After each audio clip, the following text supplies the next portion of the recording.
This video will show you how to compute the Normalized Difference Vegetation Index, or NDVI, using ArcGIS.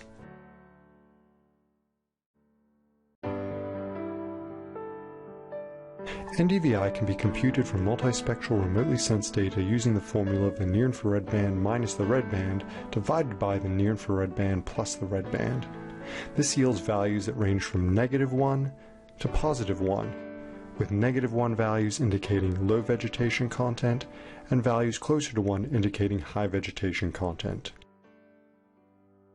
For the demonstration, we're going to be working with a Landsat 8 scene of western Vermont.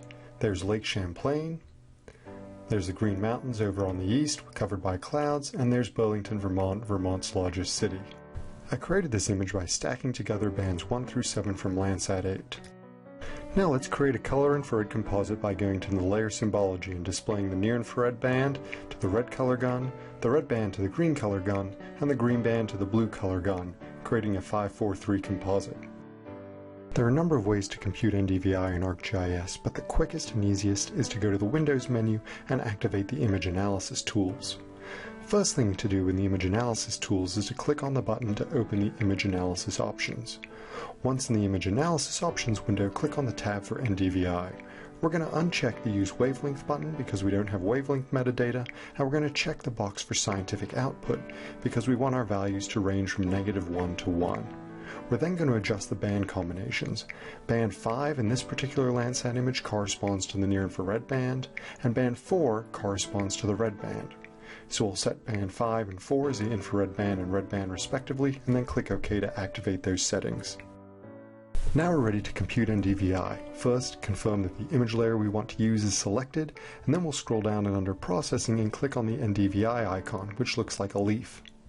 Using the image analysis functions, we can compute NDVI in a matter of seconds, but it's important to note that the NDVI layer that we've created is only temporary. To improve the display of the NDVI layer, we're going to go into our layer properties and under the symbology tab, adjust the color ramp.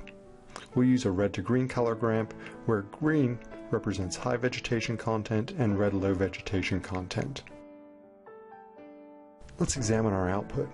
Lakes in urbanized areas that have very low amounts of vegetation have corresponding low NDVI values. Clouds also have low NDVI values. If we look in the shadowed areas of the clouds, we can see that NDVI values are impacted, meaning that within shadowed areas, the NDVI values tend to be lower than similar vegetation in non-shadowed areas.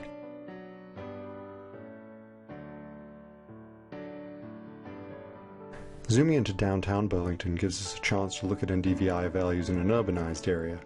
We see that the city center, which has very few large patches of vegetation, has low NDVI values, but surrounding areas, even residential areas with large tree canopy, do have higher NDVI values.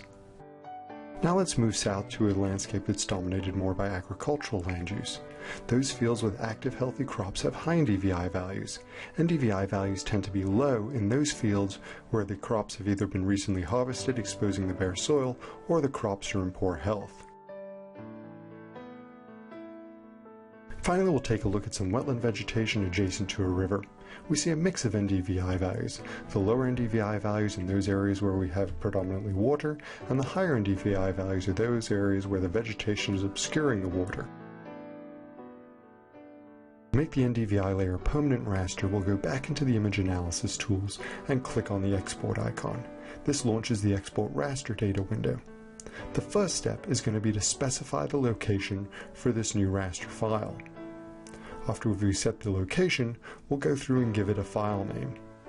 In this particular case, I've used the .tif extension to export the raster as a geotiff. Once we're set, we'll click Save and a new raster layer is produced, which we're adding to our ArcMap document. I'm going to remove the temporary NDVI raster and go into the symbology for our newly added raster and give it a red-green color ramp. Now we'll take a look at how you can use layer symbology to determine a threshold to differentiate vegetated areas from unvegetated areas.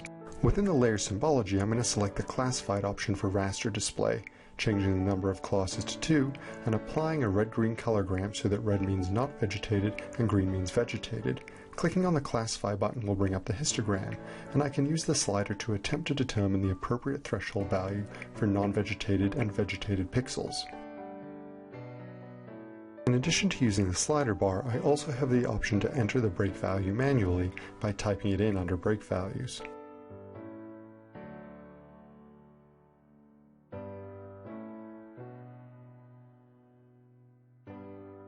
We can now use this threshold value in the raster calculator to create a new raster layer that consists of vegetation and non-vegetation. Opening up the raster calculator, we're going to use our NDVI layer in the expression and simply say greater than 0.25, which we determine to be the threshold value.